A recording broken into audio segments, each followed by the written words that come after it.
Hello student, we have discuss in our last video. जैसा कि आज का जो साइंस का वीडियो है क्लास 8th के लिए है और आपके चैप्टर 7 चल रहा है conservation of plants and animals. और आपके टॉपिक है आज का जो आज के वीडियो में टॉपिक रहेगा आपका एंडेमिक स्पीसीज। और लास्ट वीडियो में आप लोगों को wild life sanctuary, biosphere reserves के बारे में राहुल सर ने डिटेल से समझाया था और लिखवाया था भी, ठीक है। और आज के इस वीडियो में टॉपिक डालिए एंडेमिक स्पीसीज। तो एंडेमिक स्पीसीज क्या होती है? ऐसी स्पीसीज जो प्लांट्स और एनिमल की ऐसी स्पीसीज जो कि एक पर्टिकुलर एरिया में पाई जाती है। यानी कि एंडेमिक स्पीसीज किसकी है? प्लांट्स एंड एनिमल्स की। प्लांट एंड एनिमल्स की ऐसी स्पीसीज जो एक पर्टिकुलर, ठीक है, पर्टिकुलर एरिया में पाई जाती है, पर्टिकुलर एरियाज में पाई जाती है, एंडेमिक स्पीसीज पाई जाती है, ठीक है। और ये और कहीं नहीं पाई जाती, नॉट, ठीक है, found anywhere, not found anywhere. हर जगह आप इन्हें प्राप्त नहीं कर सकते हैं या हर जगह ये नहीं पाई जाती हैं, ठीक है। जैसे एंडेमिक फ्लोरा है, पंचमढ़ी बायोस्फीयर रिजर्व में पाया जाता है। जैसे एग्जांपल के लिए, बिना एग्जांपल के राहुल सर बात नहीं करते हैं। एंडेमिक, ठीक है, फ्लोरा, एंडेमिक फ्लोरा जो है वो कहां पाया जाता है? पंचमढ़ी में। कहां पाया जाता है? ठीक है, पंचमढ़ी बायोस्फीयर रिजर्व में पाया जाता है। बायोस्फीयर रिजर्व में पाया जाता है, ठीक है। चलें आगे की तरफ, बात करें वाइल्ड लाइफ सेंचुरी। अगली हेडिंग है आप लोगों के वाइल्ड लाइफ सेंचुरी क्या होती है? वाइल्ड लाइफ सेंचुरी, ठीक है। वाइल्ड लाइफ सेंचुरी क्या होती है कि मैं आपको बता दूं, वाइल्ड लाइफ सेंचुरी ऐसे प्लेसेस होते हैं, ठीक है, ऐसे रिजर्व्स, फॉरेस्ट होते हैं जो कि प्रोटेक्शन के लिए, लिविंग बींग्स के प्रोटेक्शन के लिए प्रोवाइड करवाए गए हैं, ठीक है। मतलब दोज प्लेसेस बोल सकते हो आप, दोज प्लेसेस, ठीक है, दोज प्लेसेस फॉर एनिमल्स, ठीक है, फॉर एनिमल्स, ठीक है। दोज प्लेसेस ऐसे प्लेसेस होते हैं एनिमल्स के लिए जो उनके प्रोटेक्शन के लिए प्रोवाइड करवाए गए हैं, जो उनके प्रोटेक्शन के लिए प्रोवाइड करवाए गए हैं। किसके प्रोटेक्शन के लिए? एनिमल्स के प्रोटेक्शन के लिए प्रोवाइड करवाए गए हैं। दूसरी बात, फॉरेस्ट के प्रोटेक्शन के लिए, ठीक है, फॉरेस्ट प्रोटेक्शन भी यहां पर होता है, ठीक है, क्योंकि कई सारे पेड़ पौधे पाए जाते हैं, ठीक है। और इनसे लोग अपनी आजीविका भी चलाने का एक साधन है, ठीक है। आगे चले, बात करें, ठीक है, एंडेंजर्ड एनिमल्स, ठीक है। अगला है एन, ठीक है, एंडेंजर्ड एनिमल्स। एंडेंजर्ड एनिमल्स क्या होते हैं?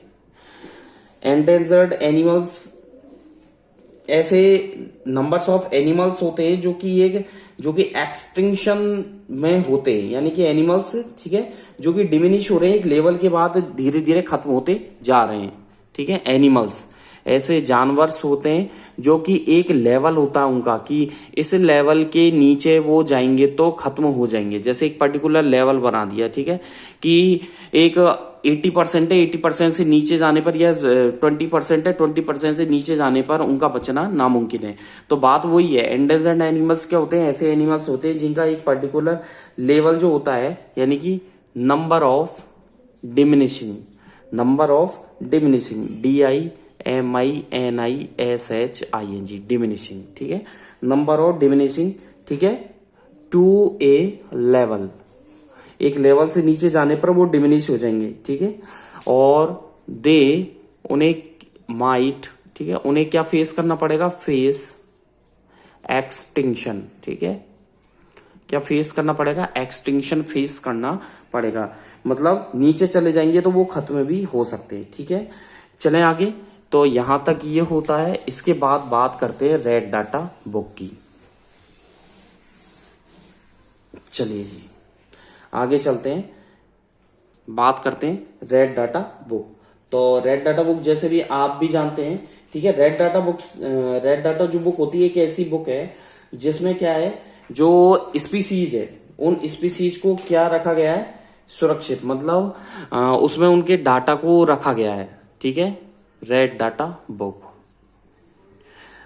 आपने पढ़ा हो, IUCN का नाम सुना होगा, ठीक है। मेंटेन, IUCN मेंटेन करती है इसको, IUCN, ठीक है। कौन मेंटेन करती है रेड डाटा बुक को? IUCN। IUCN का पूरा नाम है इंटरनेशनल, ठीक है, क्या है?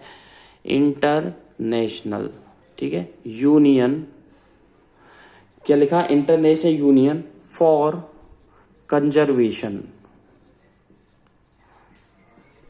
ऑफ नेचर, ठीक है। तो क्या बताया राहुल सर ने? IUCN, IUCN international union for conservation of nature, ये IUCN, ठीक है। And natural resources, and resources, ठीक है, रिसोर्सेज।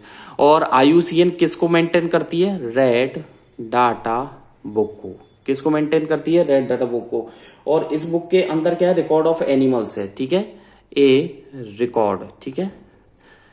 तो क्या है इसके अंदर? ए स्टार लगा कर लिख सकते हो, ए रिकॉर्ड लिखिएगा, ए रिकॉर्ड ऑफ, ठीक है, किसका? एनिमल्स का, ए रिकॉर्ड ऑफ एनिमल्स, ठीक है, which are identified, which are identified as endangered, ENDANGERED,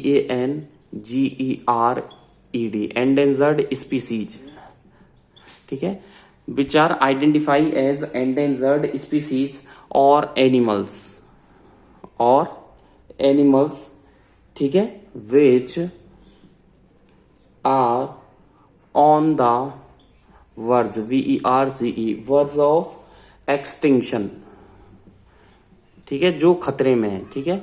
यानी कि इसमें एनिमल्स का ऐसा रिकॉर्ड रखा जाता है जिन्हें एंडेंजर्ड स्पीसीज या एनिमल्स का क्या है? आइडेंटिफाई किया जाता है जो कि खतरे में है, मतलब एक लेवल तक है, ठीक है। जैसे नेशनल एनिमल टाइगर है, नेशनल बर्ड पिकॉक है, नेशनल फ्लावर लोटस है, नेशनल फ्रूट मैंगो है, नेशनल ट्री बनियान ट्री है, ठीक है।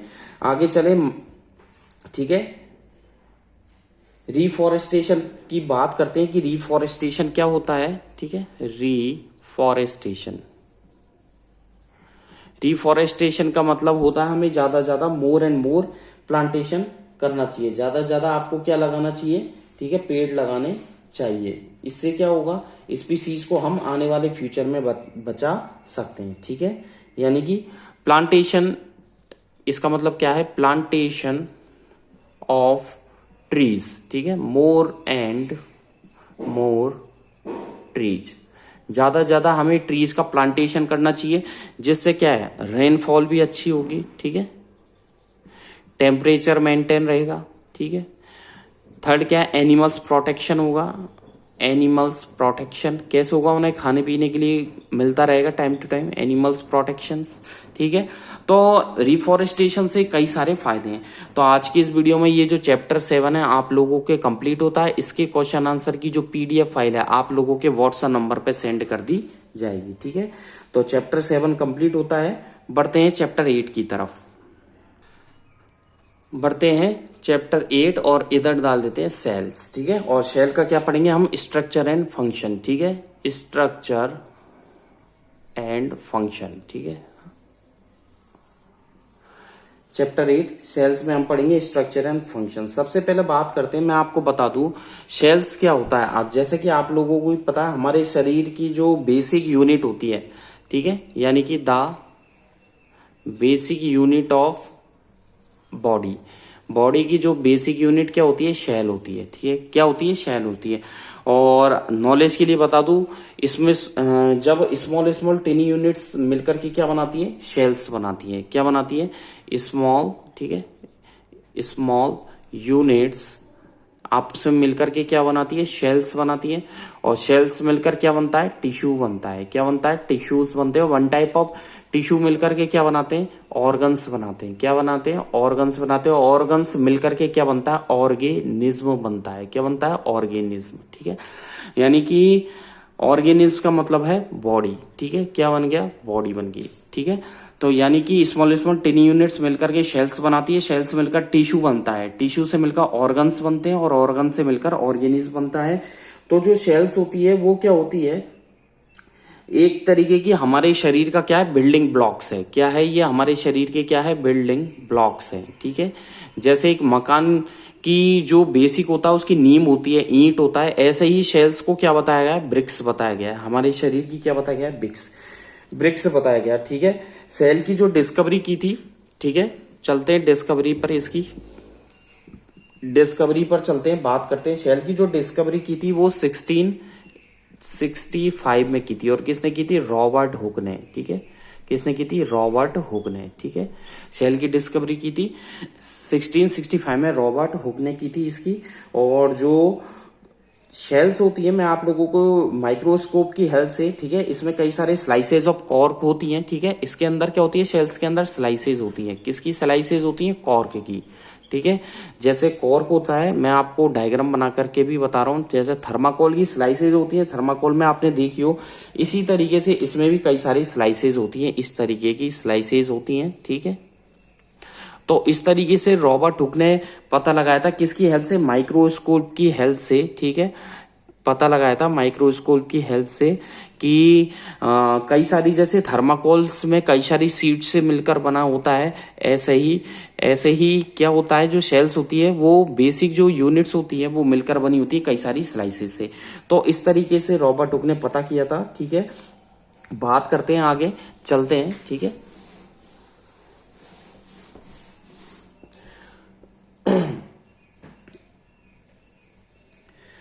जो शेल्स होती है हमारे शरीर की बेसिक यूनिट होती है, ठीक है। जैसे कि आपने देखा होगा, जैसे ईंट देखी होगी आपने, इस तरीके से जो ईंट का ढांचा होता है वो इस तरीके से होता है, आप लोगों को भी अच्छी तरीके से मालूम है। जो ईंट होती है, ब्रिक्स, ठीक है, वो इस तरीके से होती है या नहीं होती? होती है, ठीक है। कोई दीवार बनती है तो वो इस तरीके से बनती है, पता ही है आप लोगों को अच्छी तरीके से, ठीक है। ऐसे ही क्या होता है, ये तो है आपके जैसे शेल की स्ट्रक्चर, ऐसे ही जैसे ये तो है ब्रिक्स, यानी कि ईंट की तरह मैं ब्रिक्स सेल बता रहा हूं। एक आपको मैं ऑनियन सेल बताऊंगा। ऑनियन सेल कैसे? इस तरीके से, ये ऑनियन सेल्स होती है, ठीक है। इस तरीके से ऑनियन सेल्स भी बताई गई हैं, ठीक है। जैसे प्याज होता है, जो प्याज में इस तरीके से जो उसके स्लाइस होते हैं, ठीक है, पता है आपको स्लाइस, ठीक है,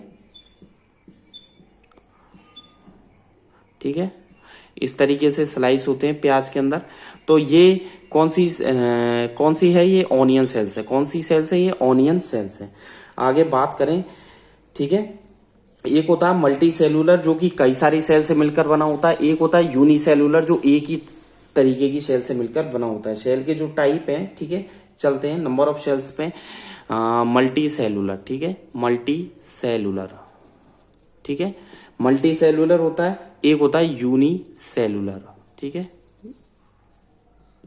मल्टी सेलुलर, जैसे कि आपको पता है कि एक से ज्यादा सेल से मिलकर बना हुआ, मोर देन, ठीक है, one type of cell, more than one cell से, ठीक है, मोर देन वन सेल से मिलकर बना हुआ जो ऑर्गेनिज्म होता है मल्टी सेलुलर होता है, ठीक है। जैसे कि हम लोग, ह्यूमन बींग्स कैसा है? मल्टी सेलुलर है। एनिमल्स, ह्यूमन बींग्स हो गया, ठीक है, ह्यूमन बींग्स भी एनिमल्स में आते हैं, ठीक है।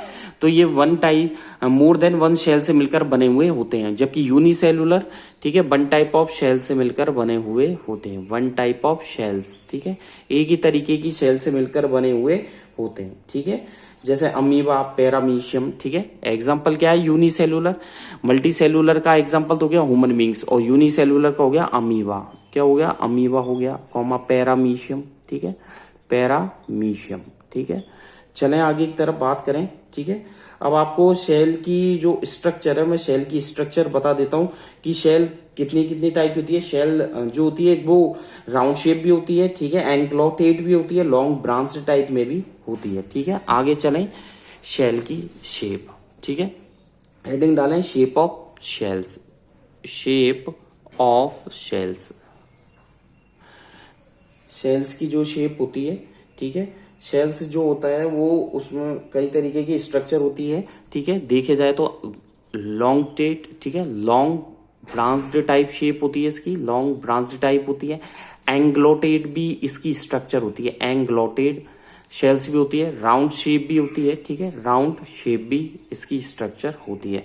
जो शेल की शेप होती है, ठीक है, एक डेफिनेट शेप भी बोल सकते हैं। जैसे अमीबा की क्या होती है? एक अमीबा डेफिनेट शेप नहीं होती। अमीबा की जो शेल होती है वो डेफिनेट शेप नहीं रखता है।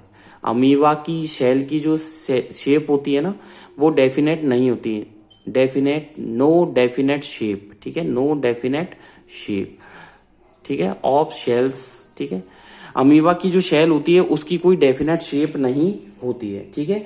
और बोल सकते हैं कि वो अपने जो खाना होता है, जैसे अमीबा इस तरीके से स्ट्रक्चर होती है, ठीक है, इस तरीके से स्ट्रक्चर होती है अमीबा की।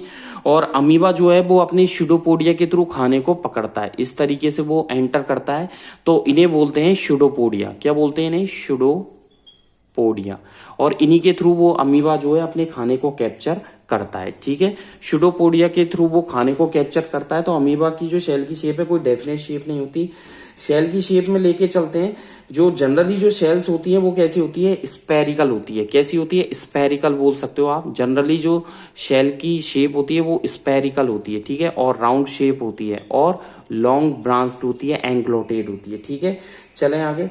कुछ शेल्स की शेप है जो मैं आपको बता दूं, जैसे ये तो हो गई गोल, ठीक है। कैसी हो गई ये? गोल शेप में हो गई, राउंड शेप में, ठीक है। ये तो हो गई राउंड शेप में, ठीक है। तो ये इस पे लिख देते हैं राहुल सर राउंड शेप, ठीक है। कुछ होती है एंग्लोटेड, ठीक है, इस तरीके से, ठीक है। ये हो गई आपकी, ठीक है, ठीक है। ये हो गई आपकी एंग्लोटेड, ठीक है, जैसे इस तरीके से,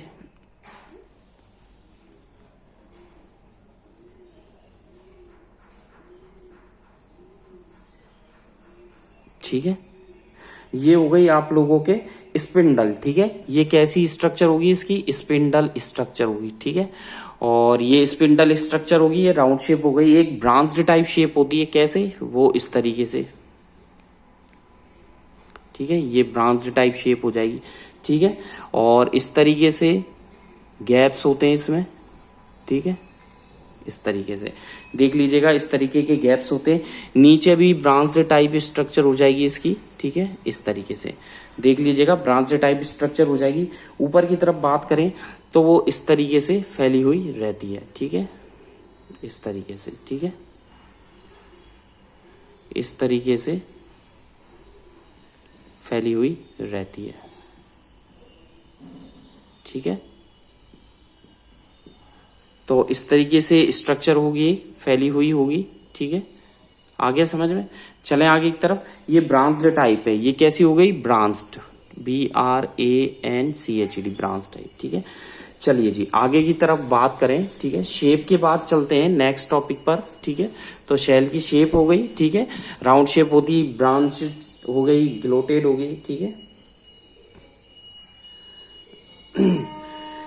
जो शेल मेम्ब्रेन है, फिर बात करें हम न्यूक्लियस की। किसकी बात करें? मेन टॉपिक पर आते हैं, न्यूक्लियस, ठीक है। न्यूक्लियस की बात करें, शेल का जो सेंटर पॉइंट होता है वो उसका न्यूक्लियस होता है, ठीक है। The centre dense round body part होता है, ठीक है, सेंट्रल में होता है। सेल के सेंट्रल में एक राउंड पार्ट होता है। कैसा पार्ट होता है? राउंड पार्ट होता है, जो कि डेंस होता है, ठीक है। तो सेल के बिल्कुल सेंट्रल डेंस में राउंड बॉडी होती है एक, ठीक है, डेंस बॉडी होती है। तो यानी कि डेंस बॉडी राउंड शेप होता है, जो कि सेल के किस में होता है? सेंटर में, सेल्स के बिल्कुल सेंटर में होता है, जिसे क्या बोलते हैं? न्यूक्लियस। जैसे मैंने ऑनियन में आप लोगों को बताया था, ठीक है, बताया था ऑनियन के एग्जाम्पल में कि ये जो है वो न्यूक्लियस है, ठीक है, बिल्कुल बीचों बीच। तो ये जो होता है वो न्यूक्लियस होता है। क्या होता है? ये न्यूक्लियस होता है। सेंटर पार्ट होता है, डेंस होता है, बिल्कुल बीचों बीच होता है, जैसे ये रहा, ठीक है, ये हो गया न्यूक्लियस, ठीक है। आगे की तरफ बात करें, ठीक है, ह्यूमन, ठीक है, हमारे अंदर जो सेल की शेप होती है, ह्यूमन चीक सेल्स, आप लोगों को बता दूं किस तरीके से होती है। Human cheek, CHEEK cells, human cheek cells. तो ह्यूमन चीक सेल की शेप इस तरीके से होती है, देख लीजिएगा, इस तरीके से ह्यूमन चीक सेल्स की शेप होती है, ठीक है, यहां से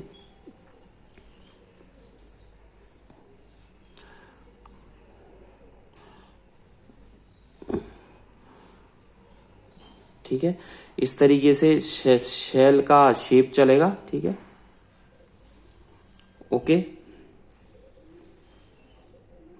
इस तरीके से सेल की स्ट्रक्चर होती है, ठीक है। ये ह्यूमन चीक सेल्स हो जाएंगी इस तरीके से, ठीक है। ये ह्यूमन चीक सेल्स होती हैं। कई तरीके के इसमें पार्टिकल्स, देखिए ये न्यूक्लियस हो जाएगा, और न्यूक्लियस के चारों तरफ ये देखिए कई, ये एक मेम्ब्रेन्स होती है इसके चारों तरफ, ठीक है, ये इस तरीके से देख लीजिएगा, ओके। देख लिया आपने। तो ये जो है बाहर का पार्ट, ये तो हो गया आपके साइटोप्लाज्म। साइटोप्लाज्म क्या हो गया, ये साइटोप्लाज्म, ठीक है।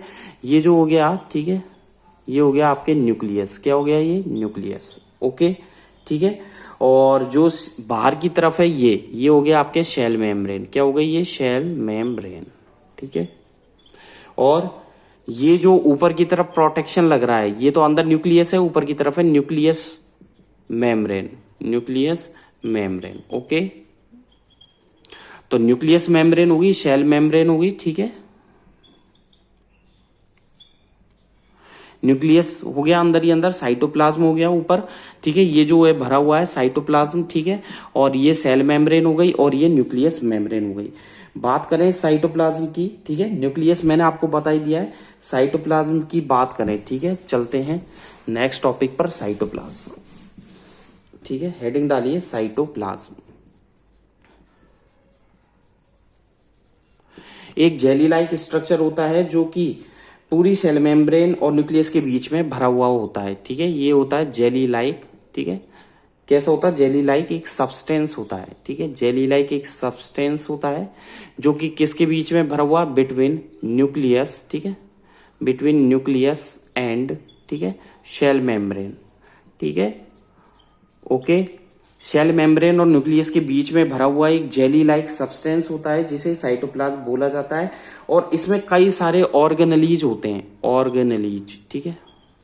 ऑर्गेनेलीज का मतलब होता है कोशिकांग, मतलब छोटे छोटे अंग होते हैं इसके अंदर। क्या होते हैं, छोटे छोटे अंग होते हैं, ठीक है। जैसे माइटोकॉन्ड्रिया होता है, गोल्जी बॉडी होता है। साइटोप्लाज्म के अंदर क्या क्या होता है, माइटोकॉन्ड्रिया, माइटोकॉन्ड्रिया, ठीक है, माइटोकॉन्ड्रिया होता है। गोल्जी बॉडी होती है, ठीक है, गोल्जी बॉडी भी इसके अंदर होती है और कई सारे होते हैं। चलें आगे की तरफ बात करें, ठीक है। आगे बात करें वैक्यूल्स की, ठीक है। वैक्यूल्स क्या होता है, नेक्स्ट टॉपिक आता है वैक्यूल्स, ठीक है। वैक्यूल्स की बात करें, वैक्यूल्स जो होता है एक ब्लैंक स्ट्रक्चर होता है जिसे वैक्यूल्स बोलते हैं। एक एनवलप होता है। क्या होता है, ये कि एनवलप होता है, ठीक है, ठीक है। एक एनवलप होता है जो कि वैक्यूल्स जो है, जो कि सिंगल और ओनियन शेल्स के अंदर कंटेन करता है और एक कॉमन प्लांट शेल है। वैक्यूल्स ज्यादातर किस में है, प्लांट शेल में पाया जाता है, ठीक है। किस में पाया जाता है, प्लांट शेल में पाया जाने वाला है वैक्यूल्स, ठीक है। और प्लांट शेल में देखा जाए तो एनिमल शेल में ये छोटा होता है, प्लांट शेल में इसकी साइज बड़ी होती है। प्लांट शेल में ये कैसा होता है, बिगर होता है, ठीक है, बड़ा होता है। और वैक्यूल्स जो होती हैं इन्हें बोलते हैं रिक्तिकाएं। क्या होती हैं, रिक्तिकाएं होता है, थोड़ा गैप होता है, यानी कि एक तरीके की गैप होता है ये, जो कि प्लांट शेल में ज्यादा होता है। और एनिमल शेल में बात करें तो ये कम होता है, ठीक है। एनिमल शेल में कैसा होता है, स्मॉल होता है, ठीक है। एनिमल शेल में स्मॉलर होता है। आगे की तरफ चलते हैं, प्लास्टिड, ठीक है। नेक्स्ट टॉपिक आता है आप लोगों के प्लास्टिड, ठीक है। नेक्स्ट टॉपिक हेडिंग डालिए प्लास्टिड। प्लास्टिड जो होता है, ठीक है, प्लास्टिड की बात करें, प्लास्टिड होता है स्कैटर्ड होता है साइटोप्लाज्म के अंदर, लीफ के अंदर, लीफ शेल्स में पाए जाने वाला जो साइटोप्लाज्म है। लीफ शेल्स जो होती है, लीफ शेल्स के अंदर क्या होता है, साइटोप्लाज्म होता है। क्या होता है, साइटोप्लाज्म होता है। और लीफ शेल में जो साइटोप्लाज्म होती है, साइटोप्लाज्म में क्या होता है, स्कैटर्ड होते हैं। क्या होते हैं, स्कैटर्ड होते हैं, जिन्हें क्या बोला जाता है, प्लास्टिड बोला जाता है। लीफ शेल के अंदर साइटोप्लाज्म होते हैं जिसके अंदर स्कैटर्ड होते हैं, जिसे साइटोप्लाज्म, ठीक है, होता है, साइटोप्लाज्म पाया जाता है। और बोला जाता है कि लीफ शेल के अंदर जो साइटोप्लाज्म है उसमें कई सारे छोटे छोटे ऐसे धब्बे होते हैं, ठीक है, ठीक है, स्पॉट्स होते हैं, जिन्हें क्या बोला जाता है, प्लास्टिड बोला जाता है। और प्लास्टिड जो होता है वो डिफरेंट कलर के होते हैं। ये प्लास्टिड जो होते हैं वो डिफरेंट कलर्स के होते हैं। कैसे होते हैं, डिफरेंट कलर्स के होते हैं, ठीक है। और ज्यादातर जो पत्तियों का ग्रीन कलर है वो क्लोरोफिल की वजह से होता है। क्लोरोफिल प्लास्टिड के अंदर होता है, ठीक है। और जो पत्तियों का, लीफ का जो कलर होता है, ठीक है, यह है लीफ का जो ग्रीन कलर होता है, ठीक है, वो किसके कारण होता है, क्लोरोफिल के कारण, क्लोरोफिल के कारण होता है। और क्लोरोफिल के कारण होता है तो ये क्लोरोफिल जो है, जो प्लास्टिड होता है, प्लास्टिड का जो ग्रीन कलर होता है वो क्लोरोप्लास्ट के कारण होता है।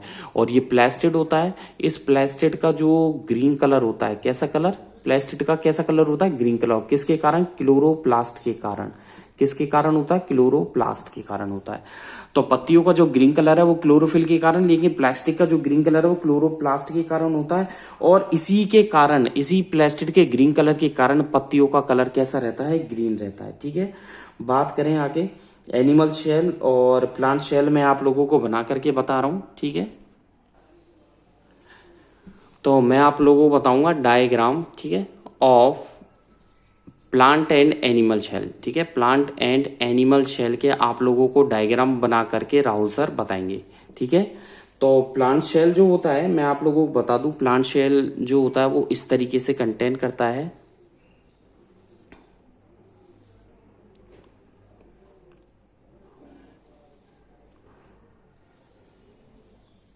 ओके, इस तरीके से एक इसमें क्या हो जाएगा? ये न्यूक्लियस हो जाएगा। ऊपर की तरफ जो एनवलप होता है वो इस तरीके से कंटेन करेगा इसको।